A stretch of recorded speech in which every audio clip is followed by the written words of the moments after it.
if you can put in like 4 hours to learn how to invest, 4 hours over 4 weeks or thereabout, it's a skill you can use for your whole life. When we get a SIPP, I have to open, do we manage the investment on that SIPP, or is just a money that you put there and that gets self-managed? If you've done the right investments, if you leave it alone, you're going to be better off than someone who is buying and selling every day. One of my investments, they're charging me a remarkable amount percentage. I didn't really bother about it too How much about until now. I just understood it just now when he said it, because I looked at it and I'm like, okay, it's not too much. But if I look at the grand scheme of things and over time, it's actually going to be lost. So I it's think I need to do massive? something.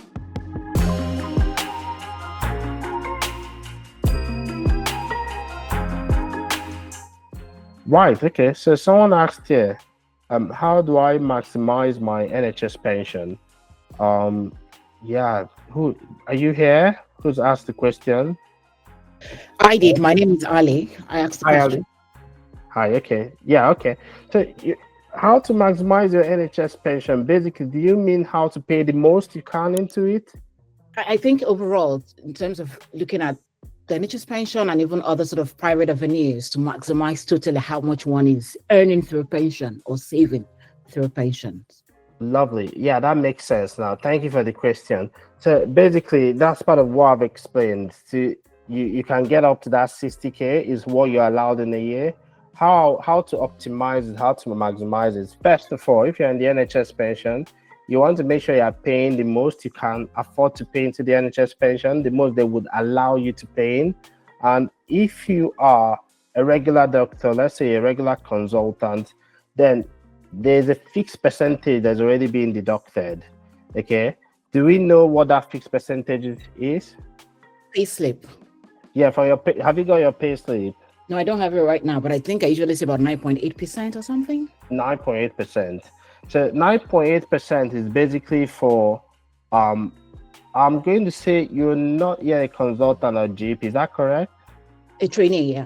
A trainee, okay, that's good. So 9.8%. What's your specialty? What are you training for? GP. Oh, fantastic. Okay, that's great. I can't think of many other better specialties to train for. So welcome. Yeah, so 9.8% is what is being deducted while you are sort of like a trainee.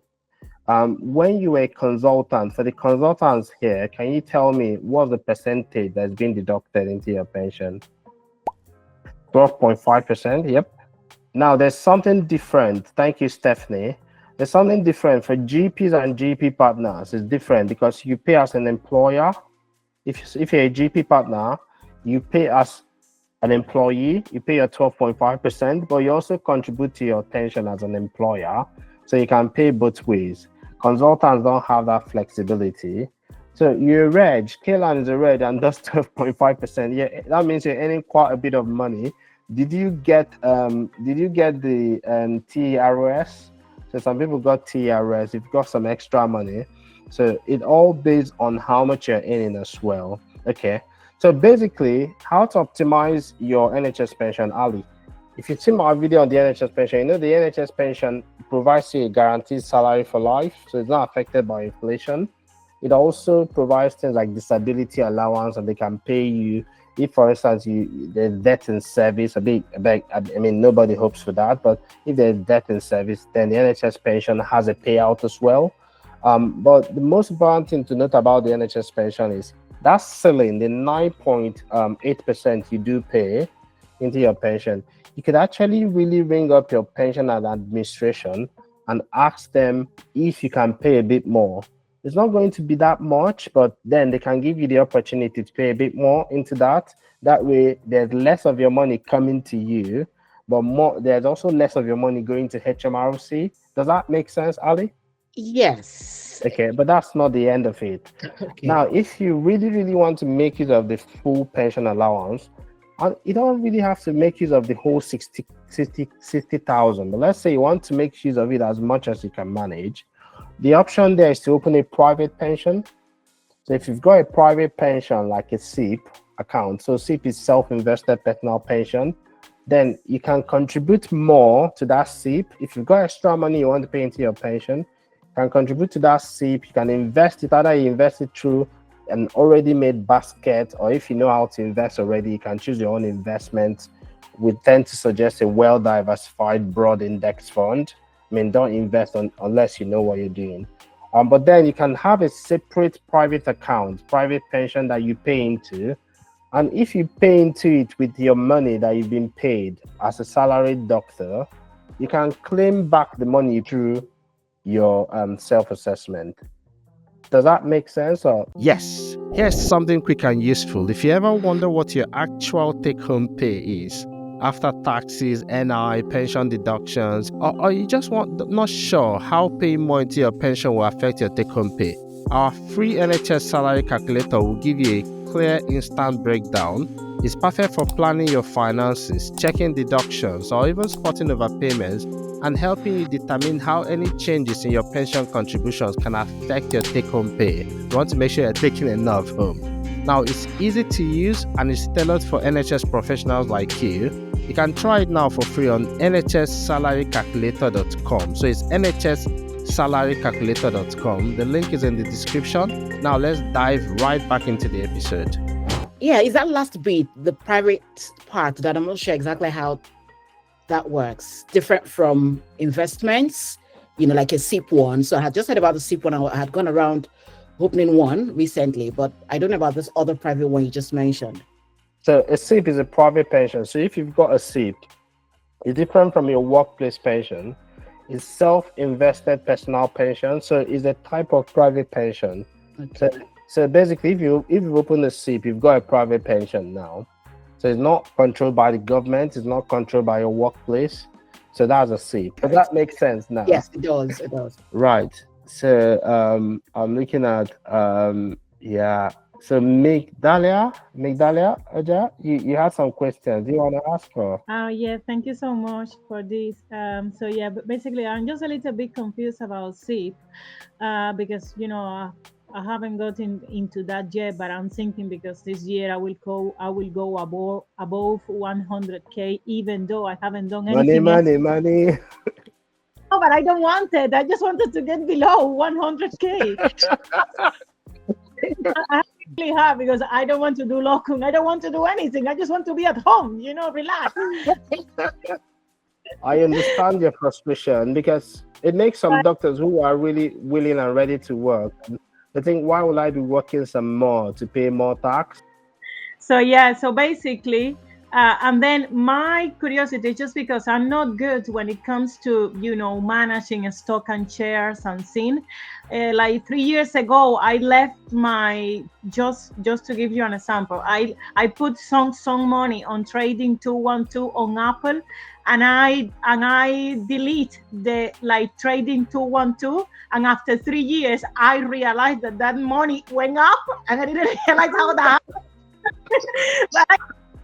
But it's just crazy because I don't know how to manage this. But then now I realize, oh gosh, this work without putting mind on that. So this is like the sort of money that I to think about, basically. So my question with SIPP, coming back, is that when we get a SIPP, I have to open, do we manage the investment on that SIPP, or is just a money that you put there and that gets self-managed? I don't know if I'm making sense.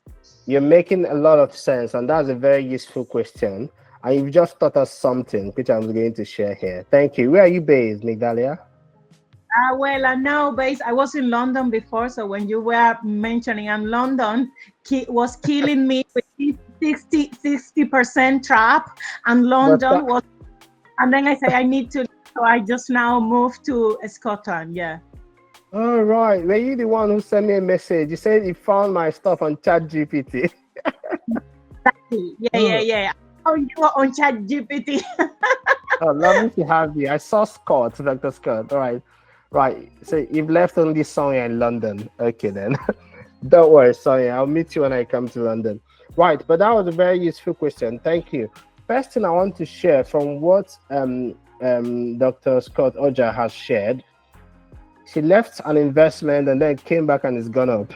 Some people will come back and the money has also gone down.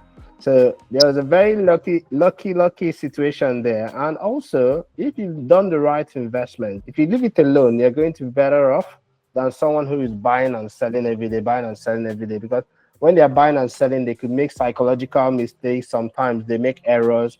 I've got like stocks I've owned for almost 20 years. So if you bought a solid stock, but the only thing I would suggest if you want to go a step further is to learn how to invest. I mean, we've got like a master class that is 4 weeks. You finish that, and that will be your skill you've learned in 2025. You can become a confident investor. Some of the people that attended the last master class, they're here. Maybe some of them will share their experience. It's very intense. You're not going to come out from it and not know how to invest. You come out from it, you know how to invest. But let's deal with your question.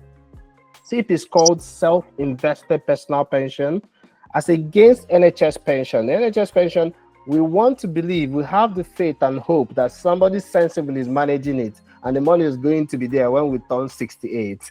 Because in my last master class, a consultant, I think it was a cardiothoracic surgeon, asked me, how am I sure that I'm going to live to 68? Am I even sure that I'm going to get any money? I'm like, this is a fair question. I don't know the answer to whether you live to 68. But NHS pension, you have zero control. The only control you have is to live or stay. Someone is managing it. We hope they know what they're doing. We just think they're going to pay you at 68. But in SIPP, it's different. It's self-invested personal pension. You manage it by yourself. Now, there are 3 ways you can manage SIPPs. One is that you can, if you're like me or any one of the people that have attended the Investment Masterclass, you can choose your investment. You can decide, oh, I want to buy this investment. Now, that might be individual stocks for those who are comfortable and very safe to invest in individual stocks. Or for most doctors that are really busy, that could be broad, well-diversified index fund. And I will explain index fund here. It could be like an ETF, an index fund. Basically, you're not buying one company. You're buying a combined or a basket of stocks, okay? Now, just for anyone who doesn't understand index fund, this would be an opportunity to understand it clearly. Imagine football clubs. Let's say you've got a favorite football club. I don't know, Ruben, are you a football fan? Are you a big football fan, or have you got a club you like? No, I'm not. I'm glad I'm not the only one. Okay. Who here has a club that they love, like football club you love? Yeah, Kes said Real Madrid, of course. Man U, okay, right. Let's just assume I'm going to go with Man United. Anthony said Man United. Yeah, Anthony is a faithful Man United fan. Let's say you want to predict which club is going to win next year championship, European Championship. You can say, I'm just going to invest in Man United because that's the one that is going to win, you know? Or look at the Chelsea fans out here. You can say Man United is going to win. Or you can say, well, I'm not sure if Man United is going to win. I'm probably just going to assume that a club in the Premiership, for you football fans, you know the Premiership is the top league in England, basically the top league in England. So you can either say, I'm going to invest in one club to win, or you can say, I'm going to just buy the top club. Now, buying individual stocks is like assuming that Man United is going to win. You don't know. Maybe something might go wrong. They might get a crazy coach. Somebody might have an injury. But if they win, you're likely to make more money, basically, because you've chosen the winning horse or you've chosen the winning team. Index fund, on the other hand, is like, I don't know who will win, so I'm just going to buy this group. I'm thinking, oh, I'm either going to just buy La Liga as an index, or I'm going to buy Premiership. So La Liga is basically the Spanish league, or you can buy like Premiership league, or you can say, I'm going to buy Serie A. So basically what you're doing is like, rather than taking a risk with one stock, you're buying a group of stock. Now let's bring it back to investment. S&P 500, whenever you hear those jargon, S&P 500 is just Standard & Poor's 500. It's the top 500 companies in the US based on their size. So if you say, unlike me, you don't want to invest in Google or you don't want to invest in Nvidia, you just want to buy the top 500 companies. The advantage of that is that if it crashes, if one company has a problem, then it doesn't affect all your investment because you've spread the investment. The risk is well diversified, okay? Obviously, S&P 500 is just the top 500 companies in the US. If you're thinking companies like Apple, Coca-Cola, Tesla, they're all in the S&P 500. Now, just remember that the S&P 500 is just companies in the US. So you are diversified, but you're not diversified across countries. So, but some people will say, well, I don't care because those top 500 companies are in all the countries. Apple is operating in all the countries that matter. Coca-Cola is in all the countries that matter. But yes, some people also buy a global index fund. That's sort of like the top 1,000 or 2,000 companies. We're not going into specific products. I just want you to understand the concept. Is that making sense, Migdalia? Yeah, So it's making. Yeah. So that's step one. If you're investing by yourself, you can either invest in index fund, ETFs, you can buy bonds. With your SIPP, you can even invest in property, commercial property, if you know what you're doing. I know some of the doctors in our mastermind who actually invested in commercial property, because they're already experienced in that area. So that's SIPP, number one. Number two, you can say, I don't want to do any of those investments. I'm going to buy what they call a target date fund. Okay, let's just say your retirement goal is to retire in 20 years. So you might see that in year one, you might invest all your money in stocks. So what do you know about stocks? You are in the masterclass. So stocks in terms of risk and return versus bonds. Can you just cool us a little bit on stocks and bonds, risk and reward? So in terms of risk and rewards with stock, Make me proud.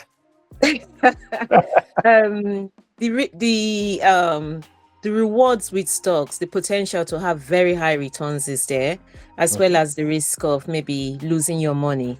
Whereas, and it can be fast, you understand, like if your company does well, the shares can just rise quickly and then you can make some money. Whereas with bonds, it's just a steady and almost, maybe it's the safest type of investment if you want to say. Obviously, there's nothing that is 100% safe to investment, but bonds is a slower way of investing your money. The returns are not as high, but the risk is much lower and it's quite steady. Right, that's brilliant explanation. I'm already beaming with pride, basically. So stocks has a higher risk and also higher returns. Obviously, your risk, you start cutting down your risk if you're doing things like investing in broad, well-diversified index fund, because now you're investing in a broad group rather than individual stocks. Okay, right. So that's that. Now, what I was explaining, if you buy a target date fund, it takes away the decision from you.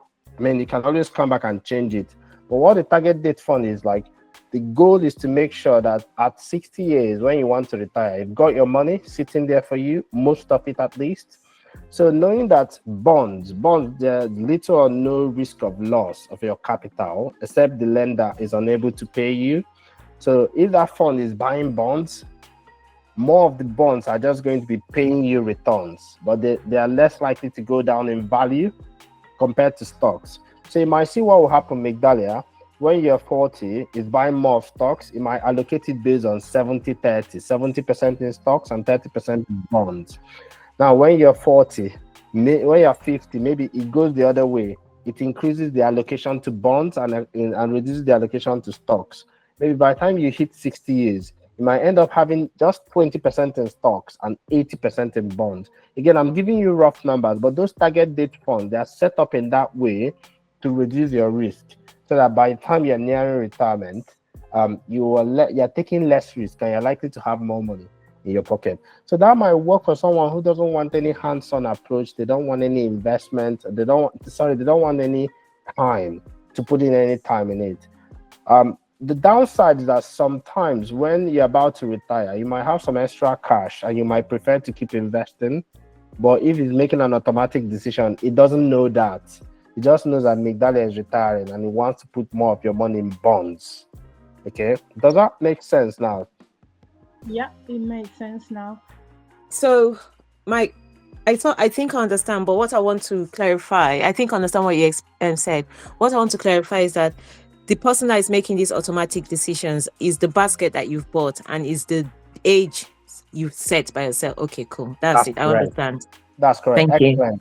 Excellent. So just to make sure we're all still on the same page, there are two things I've said. One is you can invest by yourself, make the decision by yourself. That's the goal. That's the point. If you've done Investment Masterclass, you should know what you're doing. You'll be able to set your investment. You don't need to be checking it. I don't go and check my investment every day. I might check every quarter, but it's not something you have to be checking every day. That's number one. Number two, you can just buy a basket. For instance, you can get like let's say a basket, basically, which will just the point of the basket will be to help you to make those automatic decisions without you having to think about it. There's the third option, which I'm not a big fan of, basically, because that third option is like you pay somebody and they manage your money for you. So that could be an option. You can pay somebody and they manage your money for you.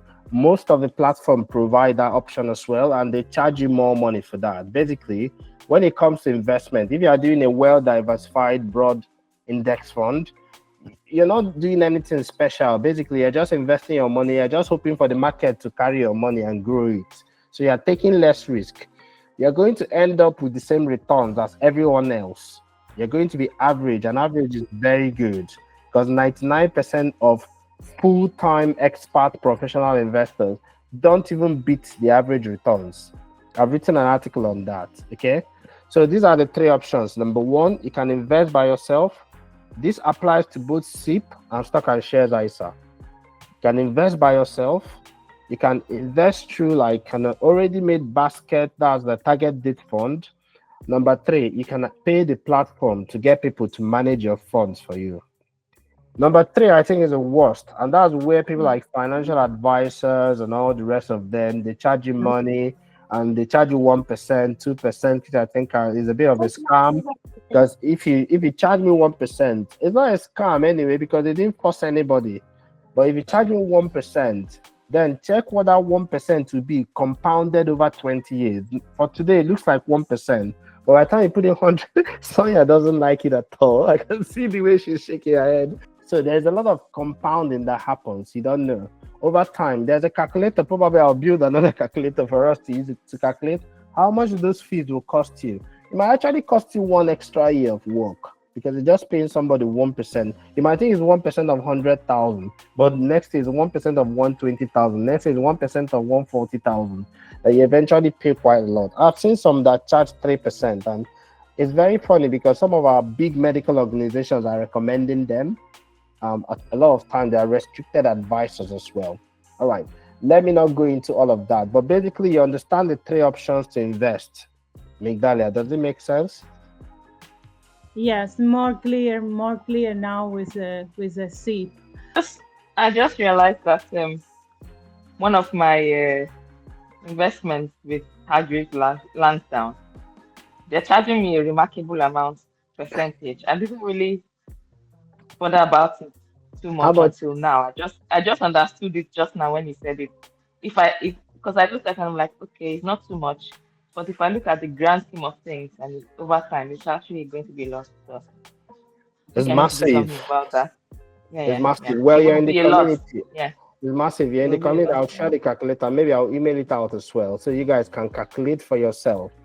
Now, here's the deal. Some advisors, financial advisors, because that's what they're paid to do. You can now tell that I don't have big fans in the financial advisor community, but I don't write my content for them. I write for doctors. Some financial advisors will say, but the person might get a better return for you by investment. So the question is, are they really getting a better return? Because if we check it, all right, so last year I got 78% return, but I manage my own money.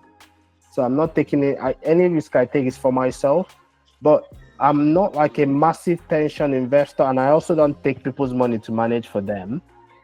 The average financial advisor, if you go and check, I've done an article on it, but don't take my article, look at the data. 99% of active investors perform worse than the S&P 500 over time. So if you check it, what are they doing in addition that makes them to be able to charge that money? It's just, the difference is just what you know and what you don't know. And sometimes, that's why I say, if you can put in like 4 hours to learn how to invest, if you can put in 4 hours is too small, but if you put in 20 hours, 4 hours over 4 weeks or thereabout, learn how to invest. It's a skill you can use for your whole life, basically, and that saves you quite a bit of money. And even if you're not, you don't have to be like an investment, like you don't need to be any guru or anything. Even just knowing how to click here, click there, put my money in index fund. As long as you understand asset allocation, risk management, how much should you be putting in stocks, How much should you put in bonds? Well, I like that. I like that the way the penny dropped and you didn't want to wait. They're like, what? Who's taking my money? I'm sure that Hargreaves Lansdown, whatever, they're not going to be happy when they say this, but well, you deserve to know it's your money. Right. I'm just going to crack on because we've gone from SIPP and entered investing, but there are a few more questions. I'll take a couple more questions, then I'll go to the parking lot and answer some questions. Well, I hope you found that helpful. And more importantly, I hope it helped you to see investing in a new light. This is just a small section of what we cover in the full masterclass. If you'd like me to drop more of these clips, just let me in the comments. Comment invest and share this video as well with friends who may need to hear this. And if you are ready to stop winging it and guessing, guesswork is not good for investing. If you want to learn how to become a confident investor, to learn how to invest properly, check out our investing readiness scorecard with the links in the description. It will help you determine whether you're really ready to start investing and what you need to do before you even start thinking about investing to reduce the chances of you losing money. And until then, see you soon. Bye-bye.